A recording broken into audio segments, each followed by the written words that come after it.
Welcome back to the top 20 most disappointing games of 2016 countdown. If you haven't seen the other parts yet, be sure to check the video description where I'll put a link because you want to watch these in order so that it makes sense. And you also don't want to miss out on some of the crappiest games of the past year. Without further ado, let's continue with our countdown. Number 15, Battleborn. Hey, remember Battleborn? Me neither. I mean, can you even think of any game of recent memory that was been more swept under the rug and forgotten than Battleborn? And the funny thing is, on paper, the game sounds great. It's made by the same game developers who made the successful Borderlands franchise. It combines gameplay of the cooperative kind of shooting from Destiny with gameplay from online competitive first-person shooting games and even some elements of MOBAs. It seems to have a lot of things going for it, including a wide variety of characters, an interesting cast, and a ton of those characters available at launch as soon as you purchase the game. So where did it go wrong? Ultimately, I can only think of one major reason, because it was released pretty much right along the same time as its major competitor at the time, Overwatch. And when you look at the two games head to head, you can immediately start seeing some differences. Number one, Overwatch's cast of characters just seemed to be more interesting. Yeah, there's maybe a few less of them than there were in Battleborn, but they're all unique and different. They play in completely different play styles, and they all have their own unique personalities, while Battleborn's characters, and a lot of times, are just palette swaps, or sometimes they just don't seem to have an established character or personality, which is what you want if you're going to look for a main in a game like this. Number two, Overwatch runs at a nice and smooth 60 frames per second no matter what you play it on. Whether it's PC or console, you're going to get an equivalent experience playing Overwatch graphically, while Battleborn barely reaches 30 frames per second on consoles. After playing the beta of Battleborn, I said, I don't know how you can even have a competitive first-person shooter in the modern era that's not running at least close to 60 frames per second. And it really did make the game feel like it was a less accurate kind of competitive game when you can't even keep track of where your enemies are going because the frame rate is lower than all of its major competitors. Ultimately, maybe Battleborn tried to do too much. When you have a game that has 3 different ways to play it, you can't really focus in on one and find the one that maybe is the best one or the one that you love. But ultimately, I really think it was the hype, the marketing, and the polish that Blizzard puts on all of its games that pushed Overwatch way over the hill here on this one in victory, while Battleborn got left somewhere down at the bottom. It's a shame because ultimately maybe the game wasn't so bad, but in retrospect, how many of us actually bought it and played it to even figure that out because we were busy playing Overwatch? Wow. Number 14, Mafia III. Mafia 3 was a really highly hyped and anticipated game release this year. You know, it had been a while since Mafia 2 had come out, and the fact that this time around we were going to be able to control people who were not in the Mafia, but who actually were kind of anti-Mafia, trying to release the Mafia's stranglehold on New Bordeaux, which is the in-game equivalent of real-life New Orleans, Louisiana in the United States. The fact that the cast of characters was varied and interesting and different led to the fact that you could have a more modernized sandbox game, and maybe this was the game that we were all looking for. And sadly, I actually feel that Mafia 3 was in a lot of ways a great game, but didn't live up to any of our expectations. First off, the actual plotline of Mafia 3, if you're following along the story of the main characters and some of the epic style missions whenever you're going up against a big mob boss and trying to take them out in a creative way, some of these missions and plot elements are great. And if the game only featured them, this game would probably be 8 to 10 hours long and be amazing, but everyone would probably complain, just like they did with Mafia 2, that the game was far too short and there wasn't any side content. So what did they do? They tacked on an insane amount of side content, which is good, but the problem was they made the side content mandatory. So if you want to progress to the next leg of the story in Mafia 3, you have to go do literally 2 to 3 hours of repetitive gameplay, kill a bunch of generic targets, destroy a bunch of generic property, steal a van and drive it across the map while people are coming after you.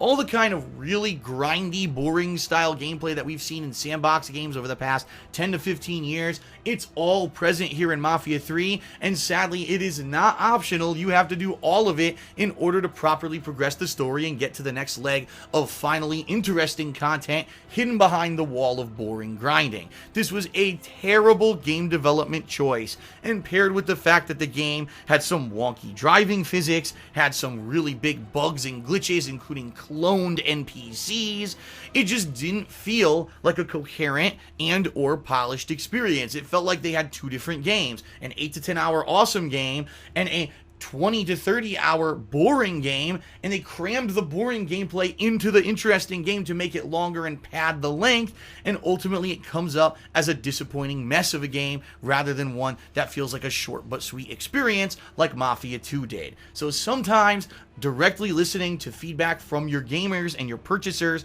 doesn't pan out. Adding in all this side content to Mafia 3 made it a worse game than if it didn't have it in it, and it was pretty disappointing. Number 13, Dead Rising 4.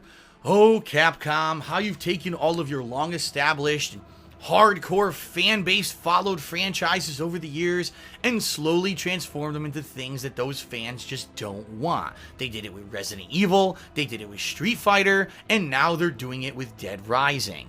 Dead Rising 4 was by far the most casualized gaming experience in the franchise. There's almost no risk whatsoever. None of these zombies really do any damage. You're so overpowered as a Frank West that really does not fit into the character of his previous self. Instead, now he's doing sexual innuendos and wise cracks left and right. The game really has been watered down into a hack-and slash fest that's meant more to be kind of a mindless time waster than anything else. The plotline of the game is pretty lame. It ends at a cliffhanger ending that doesn't really have a definitive kind of resolution. By the way, if you actually want the real ending of the game, including the overtime mode that's always been included in the Dead Rising franchise up to now, you have to pay for it as a future DLC, which Capcom has already been in hot water for in previous games. I don't know what they're thinking here. Even the fact that this game is holiday themed cannot help it from being a massive disappointment, both from those who are major fans of the established franchise and those who are maybe just looking for a game that's worth full retail price, which is what this was sold for less than 2 weeks when the Capcom realized they weren't selling it and had to cut $20 to $30 off the price tag right off the bat. If that doesn't show signs that a game is disappointing, I don't know what is. Dead Rising 4, what the hell? Number 12, Quantum Break. What a unique premise. Let's take a game that's actually going to employ real life actors from television and movies and film actual filmed cutscenes of very high quality and integrate them in with an action-based, cover-based shooter with time manipulation elements. Let's have critical points during the game where you can make a choice one way or the other, and it actually definitively changes what happens in the game dependent on your choice, even showing you a different cutscene that was filmed for a different scenario dependent on what you chose. It seems like an interesting premise until you actually play Quantum Break. And from a game developer that in the past has made a game like Atom Wake, you would expect that maybe you would get a little bit more out of the gameplay of this game, but sadly the problem is this game feels incredibly disjointed. The plotline and the cutscenes of the game are incredibly interesting, and you want to keep playing to see the next cutscene, to make the next critical choice, and to see where the plot is going to go. In fact, I would even say that the cutscenes and the plotline of Quantum Break are on par with any major television sci-fi show as of late, including a show like Fringe, that hit show from Fox Television. So what went wrong? The answer is very simple. The gameplay is so boring. It's very cover-based, very cliche. You've seen it before. Even using your time manipulation powers, it feels like you're playing a combination of any generic third-person shooter with, say, Infamous, or a game like that from recent memory where you have the ability to knock people around or freeze people in time or do this or do that. And ultimately, it doesn't feel unique at all. As you're playing the gameplay of Quantum Break, you find yourself wanting to stop playing the game because it's so boring and repetitive and grindy, but at the same time, you're dying to see the next cutscene because you want to see the plot progress, so you fighting your way and trudge your way through it to get to the next leg. Ultimately, by the time you finish Quantum Break, you feel incredibly underwhelmed and bored because you had to fight through so much shitty gameplay to get the story of the game. This game literally would have been better as a television series, which is what it should have been, and they should have just said, screw the gameplay aspect of it. If we can't find something interesting to integrate into this story, don't make a game. This game probably would have been better as a narrative-based game, like a Telltale game, or anything else besides a cover-based shooter. It single-handedly ruined it and ended up being incredibly disappointing.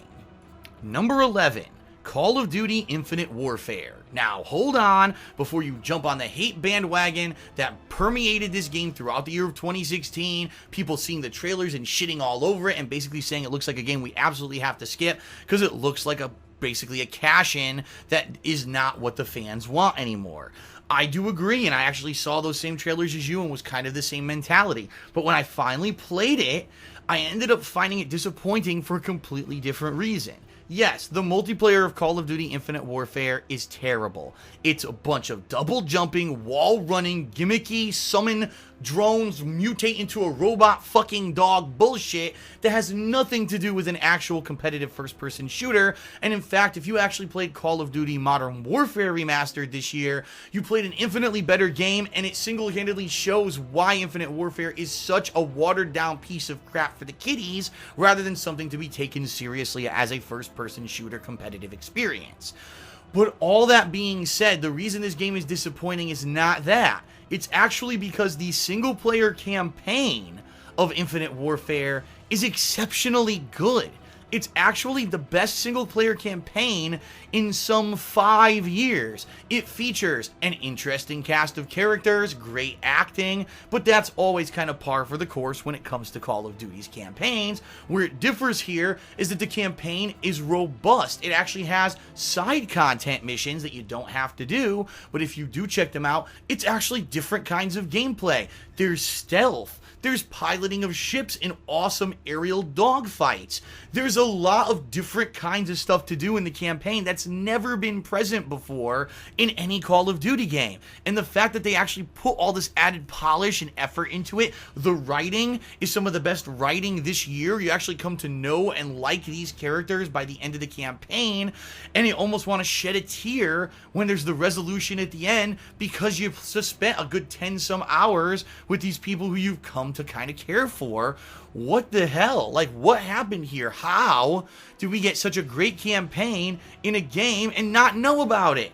And I have to say, shame on Infinity Ward, because maybe if they would just pull their head out of their ass for 1 year and say, hey, okay, our multiplayer kind of sucks, but we just made one of the most interesting first-person shooter campaigns of recent memory, maybe people would actually buy your freaking game. But instead, for them, it's all about the duties, the kiddies running around and having their flashy shit on the screen and doing their stupid kill streaks that is so terrible and has ruined the franchise single-handedly, that instead most people skipped it and missed out on the amazing single-player experience. So why is Infinite Warfare so disappointing? Because it's a game that foiled itself by catering to all the watered down bullshit that most mainstream gamers don't want anymore and taking the easy way out for trying to sell a game to the kiddies. They ended up completely ruining a campaign that was groundbreaking and in a lot of ways could be Game of the Year style narrative material, and no one played the damn thing because no one bought the game. They shot themselves in the foot, and I think finally the Call of Duty gravy train is over.